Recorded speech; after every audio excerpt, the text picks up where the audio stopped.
एक तो ये बड़ी खुशाइंद बात है, हम कमजोरी नहीं समझते, हम इसको एक पॉजिटिव चेंज समझते हैं।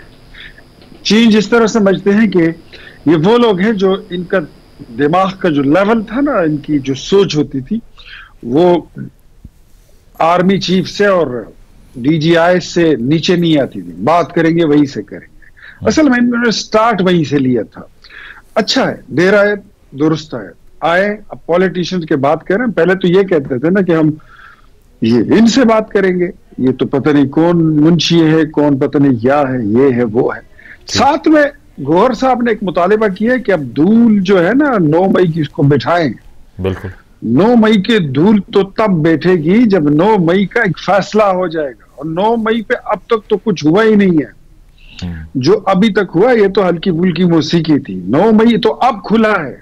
कल जिस तरह अगर आपने देखा कि कोर्ट मार्शल की प्रोसीडिंग्स जो है वो अपनी आबोताब पर चल रही हैं, अगर फौज अपना इदारा जनरल फैज के खिलाफ, जो उनका डीजीआई भी रह चुका हो, जो उनका कोर कमांडर भी रह चुका हो, और वो फिर इमरान खान का एक नेक्स्ट आने वाला चीफ ऑफ स्टाफ भी था, उसका कैंडिडेट भी था, अगर उसके खिलाफ भी कार्रवाई हो सकती है, जो मुझे लग रहा है कि उसके तो ताने बाने, मैं अभी भी समझता हूं कि जनरल फैज इक्वली उसमें जिम्मेदार हैं, लेकिन उसको भी इस्तेमाल किया है। किसने किया? उस वक्त के वजीर आजम ने किया। तो अब तो भुगतने का वक्त आ रहा है। आपको सबसे पहले अगर धूल बिठाने की बात करते हैं तो बैरिस्टर गौहर साहब आप नहीं, सबसे पहले आपका जो अडियाला वुड है ना, वहां से माफी का ऐलान होना चाहिए, वो माफी मांगे।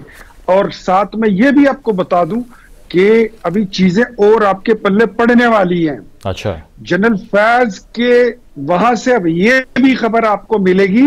ये बात मुझे तो पॉलिटिकली पता था, आपको अभी ये इंस्टीट्यूशन से पता चल जाएगा कि बाकायदा इमरान खान ने उसको, जनरल फैज को टारगेट दिया था कि आप ज़रबे अज़ब रद्दुल फसाद के ऑपरेशन के बाद जो अमन कायम हुआ था, उन्होंने उसको कहा था कि इंपोर्ट करो टीटीपी को दोबारा। चले मैं इसका जवाब दे लूं। करके लाए गए। ठीक है अजहर साहब, मुझे ये बताइए, ये दायरा कार वसी होने की बात सिर्फ हुकूमत तो नहीं कर रही, फैसल वाडा साहब ने भी ये बात की है कि मैं तो विश कर रहा हूं कि ये अब उम्र कैद तक महदूद रहे, वरना खान साहब की बारी भी आ सकती है और इससे ज़्यादा बुरे कॉन्सिक्वेंसेस उनके लिए भी हो सकते हैं। खबर भी अंसार अब्बासी साहब की सामने आई है कि 50 लोगों से वो राब्ते में थे, सियासतदानों से, पीटीआई के बहुत से पॉलिटिशियंस इन्वॉल्व थे। तो क्या स्ट्रैटेजी होगी फिर अगर इस नैश पर मामला चले जाते हैं तो? बहुत शुक्रिया। हजारों ख्वाहिशें ऐसी कि हर ख्वाहिश पे दम निकले, बहुत निकले अरमा पर कम निकले। कोई ख्वाहिश देने में क्या अर्ज है? यानी यहां से अंदाजा हो गया कि पिछले 2.5-3 सालों से हमारे पास एविडेंस ही कोई नहीं है। हर रोज नई कहानी सुनते हैं, साइफर पे बड़े शादियाने बजाए गए, पता नहीं क्या क्या कुछ कहा गया, और खोदा पहाड़ और निकला चूहा, वो हम सब ने देख लिया। देखें, बात याद रखिएगा, अब वक्त आ गया है कि वो जो हम डिमांड कर रहे हैं ना, हम खलफशारी जमात जिसका नाम पाकिस्तान मुस्लिम लीग नून है, फ्रडिया जमात जिसका नाम पाकिस्तान मुस्लिम लीग नून है, और उसके हवाले से चीजें हम देखना चाहेंगे। हम आपका पता नहीं है कि जो माल्टन सानिया है वो किसने किया? इस मुल्क की इकॉनमी जहां तक लेकर आया कौन आया? हम अभी बातों की बाकी तरफ नहीं जा रहे, लेकिन हम खलफशारी की तरफ ये चीजें सारी सामने आ जाएंगी। इसलिए 2 डिमांडें रखी। एक डिमांड बड़ी वाज़ेह रखी कि 9 मई की जुडिशल इंक्वायरी करा लें। अच्छा, डरते फिर रहे हैं ऐसे कि पता नहीं क्या हो गया, छुपा के रखा हुआ है, कब्रों में रखा हुआ है। वो 26 नवंबर की का, तो 26 नवंबर की आप जरा यहां से अंदाजा लगा लें कि 26 नवंबर में जो लोग पकड़े उनको 9 मई के वाकयात में इन्वॉल्व कर लिया। यानी हालत ये है कि अभी तक 9 मई की इंक्वायरी और इन्वेस्टिगेशन ही कंप्लीट नहीं हो रही। अजहर साहब वो कह रहे हैं, ख्वाजा आसिफ साहब कह रहे हैं आईडी कार्ड नंबर दे दें जो शहदा जिनके नाम हैं, तो हम ये इस बात को एक्नॉलेज कर लेंगे कि वो कैजुअल्टीज हुई हैं। देखें, या FIRs करवा दें, ये कह रहे हैं। अब मैं वैसे कहूँ ना, झूठों पे लानत हो, और एक बंदे का भी नाहक जो खून है मेरा रब माफ नहीं करता। बिल्कुल, ये मैं नहीं कह रहा, ये साफियों ने कहा है, हामिद मीर साहब ने कहा है, आजाद सईद साहब ने कहा है। जो कहा गया जिसका हमने मारे, वो पता लगा है कि जनाब वो तो एक गाड़ी जिससे मारे, वो गाड़ी का सबूत आ गया। देखिए, बड़ा दुख और अफसोस है। ये हमारी जानें जाया हुई हैं, अगर देखा जाए वहां भी, यानी शोहदा की जानें हमारे लिए बहुत अजीज है। लेकिन ये कहना कि ये हमने किया है घर बैठे ही बैठकर और काम ही कोई नहीं है, और फिर फिर रात देखे ना, रात के अंधेरे में जो ऑपरेशन किया गया, फिर अब उन कहानियों में, मैं नहीं, जिन्होंने अभी एहतशाम सैयद जो है साफी हैं, वो बाकायदा पोली क्लिनिक के अंदर गए, उन्होंने कितना कुछ किया। वो तो कह रहे हैं कि मेरे सामने आए ना, बुलाए, मैं बताता हूं। तो इसका देखिए ना, मैं इन कंट्रोवर्सीज में ना बड़ा आसान हल बताया है कि जुडिशियल इंक्वायरी इस बात का है, 9 मई की भी आ जाए और 26 नवंबर की भी हो जाए,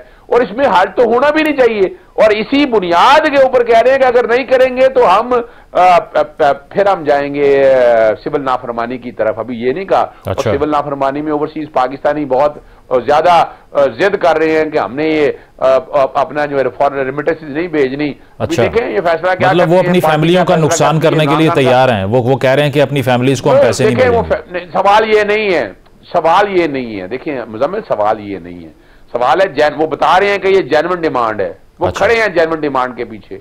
यानी हमने क्या कोई आग मांग ली है इनसे? हम तो यही इंक्वायरी और इन्वेस्टिगेशन कह रहे हैं, करने में हर्ज क्या है? चले, मैं जवाब दे की उसको हुई थी ना, तो अब क्या प्रॉब्लम है इनमें? ठीक है इख्तियार वली साहब, एक और मसला भी है सूबाइयत का। आपका ताल्लुक भी पख्तूनख्वा से। ख्वाजा आसिफ साहब ने आज ये कहा कि पीटीआई सूबाइयत का कार्ड खेल रही है, लेकिन पीटीआई हुकूमत को एक्यूज कर रही है कि आप जितने भी लोगों को अरेस्ट कर रहे हैं इस्लामाबाद से वो पश्तून ही है, तो प्रोफाइलिंग तो आप कर रहे हैं। मैं बताता हूँ, एक तो इनका वो शेर मैंने सुना ना, उसको मैं आजकल ऐसे पढ़ता हूँ कि हजारों ख्वाहिशें ऐसी कि हर ख्वाहिश पे दुम निकले। अब आपकी अच्छा। हर ख्वाहिश पे दुम ही निकलेगी। ये हालात जिस नहज पे आपने पहुंचा दिए हैं ना, 9 मई अब खुला है और 26 नवंबर को जो है ना, आपने 9 मई पे मिट्टी डालने की कोशिश की।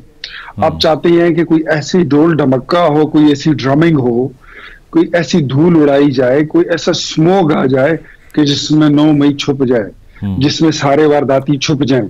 आप चाहते ये हैं कि पाकिस्तान की फौज को बदनाम करें, यहाँ पे उनमें बगावत पैदा हो। जो जनरल फैज वाली बातें हैं वो बगावत तक जा रही हैं। आप कह रहे हैं जुडिशियल कमीशन, मैं आपको एक बात बताऊं, आप बैठेंगे उधर ही पार्लियामेंट में, ये बात उधर करेंगे और वहां पे आपको जवाब भी मिल जाएगा। याद रखें कि कोई भी आप यहां से भी बच के नहीं निकल पाएंगे और आप इंशाल्लाह अजीज 190 मिलियन पाउंड में भी फंदे आपके लिए तैयार पड़े। इख्तियार वली साहब, आपने कहा ना 9 मई, अब 9 मई आपने कहा 9 मई अब खुला है, तो ये तो फौज की अंदरूनी कार्रवाई है ना। हुकूमत ने तो चालान भी वक्त पे पेश नहीं किए, इतना अरसा गुजर गया, अब तक उसको मंतकी अंजाम तक पहुंचाने में भी असिस्टेंस नहीं की, तो ये फिर उसका क्रेडिट आप क्यों ले रहे हैं? मतलब ये देखिए, क्रेडिट मैं नहीं ले रहा हूं, मैं तो चीजों को एलॉबोरेट कर रहा हूं। क्रेडिट लेने की क्या ही बात है। अच्छा। मुल्क पे हमले हो, मुल्क के हसास इदारों पर हमले हो, कर्नल शेर के मुजस्समे को तोड़ा जाए, रेडियो पाकिस्तान और जना हाउस को राख का ढेर बनाया जाए और उस पर हम क्रेडिट लें, लेकिन हमारे यहाँ पर इस्तिगासा कितनी